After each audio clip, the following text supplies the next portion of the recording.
আমি পদ্মজা। পর্ব ৩৪। বাইরে বিকেলের সোনালি রোদ, মন মাতানো বাতাস।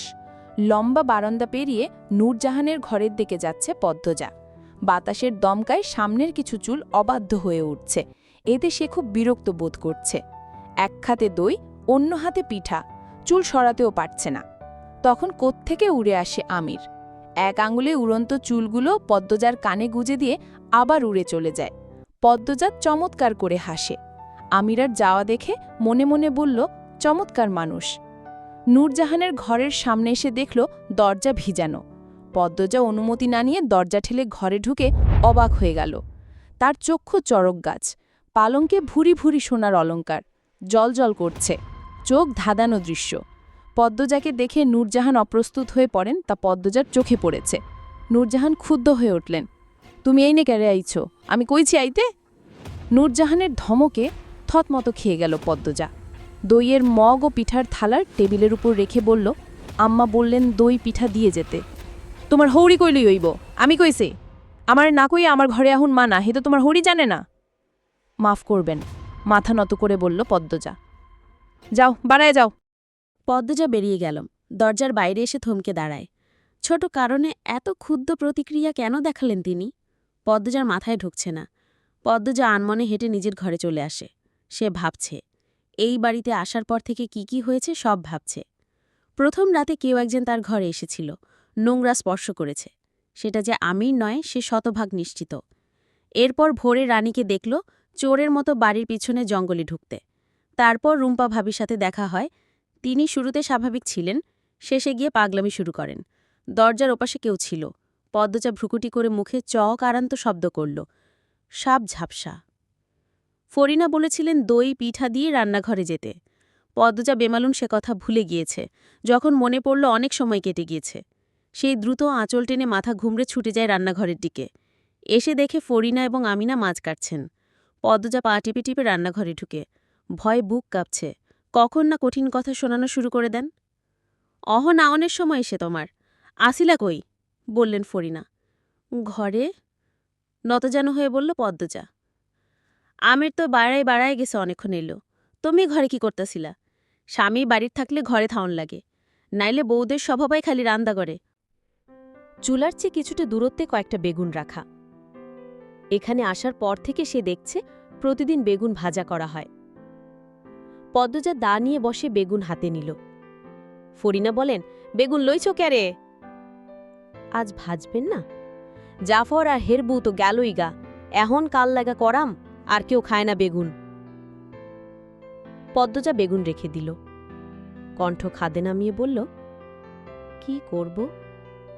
ফরিনা চোখ মুখ কুঁচকে মাছ কাটছেন, যেন পদ্মজার উপস্থিতি তিনি নিতে পারছেন না। পদ্মজার প্রশ্নের জবাব অনেকক্ষণ পর কাঠ গলায় দিলেন, ঘরে গিয়া বয়া থাও। পদ্মজার চোখ দুটি ছলছল করে ওঠে। ঢোক গিলে বলল, আর হবে না। তোমারে কইছে না ইহান থেকে যাইতে? যাও না ক্যারে? যতদিন আমরা আছি তোমরা বউরা রান্নাঘরের দায়িত্ব লইতে আইবা না।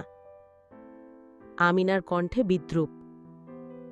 পদ্মজা আমিনার কথায় অবাক হয়ে গেল। সে কখন দায়িত্ব নিতে এলো? ফরিনা আমিনার কথা শুনে চোখ গরম করে তাকালেন।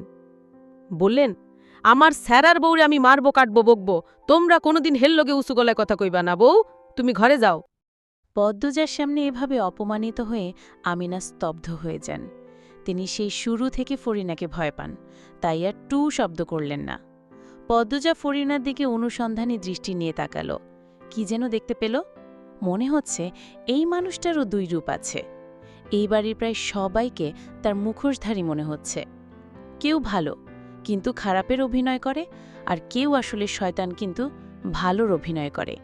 কিন্তু কেন? কিসের এত ছলনা? খাড়াইয়া আসো কেন? যাও, ঘরে যাও। গিয়ে কি করব? কোনো সাহায্য লাগলে বলুন না আম্মা। তোমারে যাইতে কইছি, যাও তুমি। পদ্মজার কথা বাড়াল না, ধীর পায়ে জায়গা ত্যাগ করল। এদিক ওদিক হেঁটে ভাবতে থাকে কার ঘরে যাবে। লাবণ্যের কথা মনে হতেই লাবণ্যের ঘরের দিকে এগোল সে। লাবণ্য বিকেলে টিভি দেখে, নিশ্চয়ই এখন টিভি দেখছে। লাবণ্যের ঘরে ঢুকেই লিখন সাহার কণ্ঠ শুনতে পেল পদ্মজা। টিভির দিকে তাকালো। দেখল ছায়াছবি চলছে, লিখুন সাহার ছায়াছবি। পদ্মজা ঘুরে দাঁড়ায় চলে যেতে লাবণ্য ডাকল, ওই সেমটি, জাস্ট কই, এদিকে আয়। পদ্মজা ঘরে ঢুকে লাবণ্যর পাশে পালঙ্কে বসল। লাবণ্য 2 হাতে পদ্মজার গলা জড়িয়ে ধরে বলল, সারা দিন দা ভাইয়ের সাথে থাকোস কেন? আমার ঘরে একবার উকিয়ে দিতে পারোস না? তোর দা ভাই আমাকে না ছাড়লে আমি কি করব? ঘুষি মেরে সরাইয়া দিবি। হ্যাঁ, এরপর আমাকে তুলে আছাড় মারবে। দাভাইকে ডরাস? একটুও না। সত্যি, মিথ্যে বলবো কেন? একদিন রাগ দেখলে এরপর ঠিকই ডরাইবি। আমি রাখতেই দেব না। লাবণ্য হাসে, এরপর টিভির দিকে তাকিয়ে বলল, লিখন সার মতো মানুষই ফিরিয়ে দেওয়ানোর সাহস খালি তোরই আছে, আমার জীবনেও হইতো না। পদ্মজা কিছু বলল না, লাবণ্যই বলে যাচ্ছে, এই ছবিটা আমি এখন নিয়ে 6 বার দেখছি। লিখন শাহ তার নায়িকারে অনেক পছন্দ করে, কিন্তু নায়িকা পছন্দ করে অন্যজনরে বিয়া করে। বিয়ার অনেক বছর পর লিখন শাহর প্রেমে পড়ে নায়িকা, ততদিনে দেরি হয়ে যায়, লিখন শাহ মইরা যায়। এই হলো কাহিনী। আচ্ছা পদ্মজা, যদি এমন তোর সাথেও হয়? পদ্মজা আঁতকে উঠে বলল, যা কি বলছিস?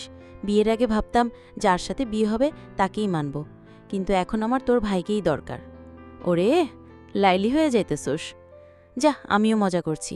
আমি কেন চাইব আমার ভাইয়ের বউ অন্যজনের পছন্দ করুক? লিখন শাহ আমার, শয়নে স্বপনে তার লগে আমি সংসার পাতি। পদ্মজা হাসল, লাবণ্যর পিঠ চাপড়ে বলল, আব্বারে বল লিখন শাকে ধরে এনে তোর গলায় ঝুলিয়ে দিবে। বিয়া এমনিও দিয়া দিব, কয়দিন পর মেট্রিকের ফল দিব, আমি তো ফেল করামই, দেহিস। কিছু হবে না, পাশ করবি। রানিয়াপা কই? কি জানি কই বইয়া রইছে। চুপ থাকে হন, চুপি দেখ, দেখ কেমনে কান্তাছে লিখন শাহ। এই জায়গাটা আমি যতবার দেহি আমার কান্দনা এসে পড়ে। বলতে বলতে লাবণ্য কেঁদে দিল, ওড়নার আঁচল দিয়ে চোখের জল মুছল। পদ্মজা টিভির দিকে মনোযোগ সহকারে তাকালো। দৃশ্যে চলছে, লিখন শাহ ঠোঁট কামড়ে কাঁদছে, খোলা চোখ দুটি আরও খোলা হয়ে উঠেছে। ঘরের জিনিসপত্র ভাঙচুর করছে। তার মা, বোন, ছোট ভাই ভয়ে গুটিসুটি মেরে দাঁড়িয়ে আছে। এক টুকরো কাঁচ ঠুকে পড়ে লিখন শাহর পায়ে, আর্তনাদ করে ফ্লোরে বসে পড়ে। তার মা দৌড়ে আসে, পাগলামি থামাতে বলে। লিখন শাহ আর্তনাদ করে শুধু বলছে, তুলির বিয়ে হয়ে যাচ্ছে আম্মা, আমি কি নিয়ে বাঁচব? কেন তুলি আমাকে ভালোবাসলো না? আমি তো সত্যি ভালোবেসেছিলাম। পদ্মজা বাকিটা শুনল না, মনোযোগ সরিয়ে নিল। তার কানে বাজছে, পদ্মজার বিয়ে হয়ে যাচ্ছে আম্মা, আমি কি নিয়ে বাঁচব? কেন পদ্মজা আমাকে ভালোবাসলো না? আমি তো সত্যি ভালোবেসেছিলাম। পদ্মজার চোখের কার্নিশে অশ্রু জামে। সেই অশ্রু আড়াল করে লাবণ্যকে বলল, তুই দেখ, আমি যাই। লাবণ্যের কানে পদ্মজার কথা ঢুকল না। সে টিভি দেখছে আর ঠোঁট ভেঙে কাঁদছে। পদ্মজা আর কিছু বলল না, উঠে দাঁড়ায় চলে যেতে দরজার সামনে আমিরকে দেখতে পেল। তার বুক ধক করে উঠল। পরে মনে হলো, সে তো কোনো অপরাধ করেনি, তাহলে এত আশ্চর্য হওয়ার কি আছে? আমির কাগজে মোড়ানো কিছু একটা এগিয়ে দিল, বলল, ঘরেও পেলাম না, রান্নাঘরেও না, তাই মনে হলো লাবণ্যের ঘরেই আছো। টিভি দেখছিলে?